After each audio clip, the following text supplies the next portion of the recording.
Stepney the Bluebell engine was busy talking to the other engines. It was his first visit to their railway and he was having a splendid time. "You are very lucky engines," he said. "Your line has got everything. It's long enough to give you a good run and you have plenty of passengers. Then you have a quarry and a mine, so you need plenty of trucks. Trucks are fun. I miss them on our line." Percy was surprised. All the engines thought trucks were trouble. "You're welcome to take some of mine," he said, "but you'd better ask driver first." The drivers agreed and the two engines set off.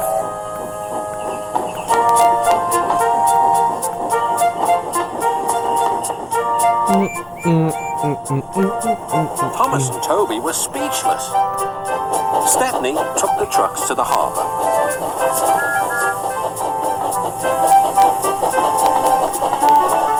Then he picked up a load of empty ones and started back.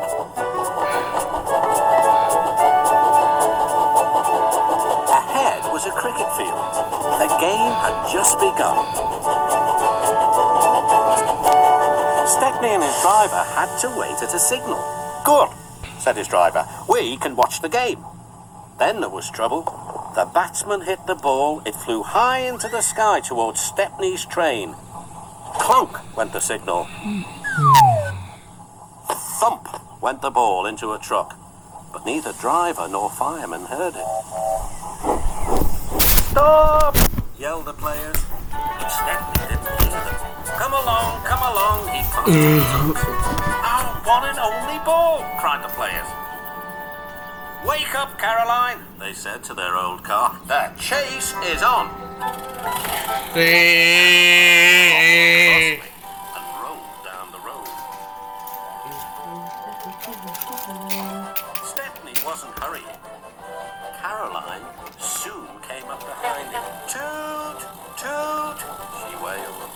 The players shouted, but Stepney was still too far away for his driver and fireman to see or hear properly. They completely misunderstood. "If those jokers want a race," said the driver, "they can have one. Faster, Stepney, faster."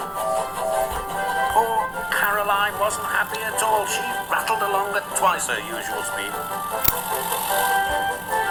"I shouldn't be treated like this," she grumbled. "This pace is too hot for my system. It'll fuse all my circuits."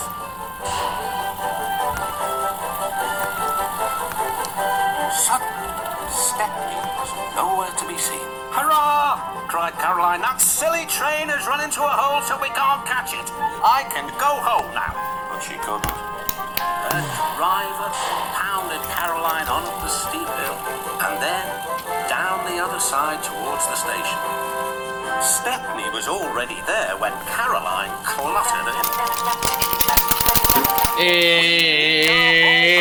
Cried the players and explained everything. The ball was nestled under some straw in the third truck from the van. "We found it," cried a player. "We're sorry," cried the driver. "Oh, you couldn't help it," replied the player. "Now we must get back quickly." "You'll be lucky," said the driver. Caroline looks worn out. And she was.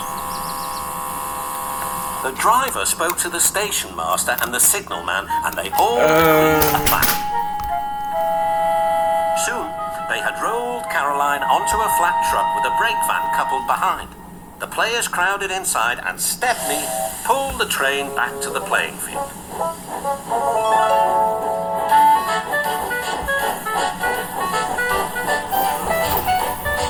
Everyone enjoyed watching the game.